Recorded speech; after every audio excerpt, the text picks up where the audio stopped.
ഇതാ ഈ ഒരു ഐറ്റം ഇവനുണ്ടാക്കിയ കഥ ഞാൻ ഇപ്പോൾ പറഞ്ഞുതരാം കേട്ടോ. അതിനുവേണ്ടി നമുക്ക് 3 ചെറിയ ഉരുളക്കിഴങ്ങ് എടുത്തിട്ടുണ്ട്. തൊലി കളഞ്ഞ് കട്ട് ചെയ്ത് വേവിക്കാൻ വയ്ക്കാം. ഉരുളക്കിഴങ്ങളെല്ലാം വെന്തതിന് ശേഷം ഒരു ഫോർക്ക് വെച്ച് നമുക്ക് നന്നായി ഉടച്ചു കൊടുക്കാം.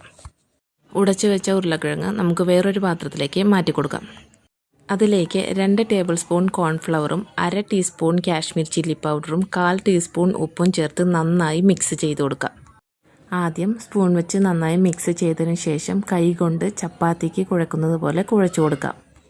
എന്നിട്ട് ചെറിയ ഉരുളകളാക്കി നമുക്ക് ഉരുട്ടിയെടുക്കാം. കുഞ്ഞു ബോൾ പോലെ ആയിട്ടുണ്ട്. അങ്ങനെ എല്ലാം നമുക്ക് കുഞ്ഞു ബോൾസായി കിട്ടിയിട്ടുണ്ട് കേട്ടോ. ഇനി അടുത്ത എന്താ പണിയെന്ന് വെച്ചാൽ ഒരു പാൻ വയ്ക്കുക. അതിലേക്ക് കുറച്ച് ഓയിൽ ഒഴിച്ച് ഇത് നന്നായി ഫ്രൈ ചെയ്തെടുക്കാം. ഇത് പെട്ടെന്ന് ഫ്രൈ ആയി കിട്ടും കേട്ടോ. ഒരുപാട് നേരം നമ്മൾ ഹാർഡാക്കിയിട്ട് ഫ്രൈ ചെയ്തെടുക്കേണ്ട ആവശ്യമില്ല. അപ്പോൾ ഇത് ഫ്രൈ ആയി കിട്ടിയിട്ടുണ്ട്. നമുക്കിത് കോരി മാറ്റാം. ഈ സ്നാക്കിൻ്റെ പേരെന്താണെന്ന് അറിയണ്ടേ? Potato balls. ഒരു കാശിന് കൊള്ളൂല. ആരും ഉണ്ടാക്കി നോക്കരുത് കേട്ടോ. അപ്പോൾ സബ്സ്ക്രൈബ് ചെയ്യാൻ മറക്കരുതേ.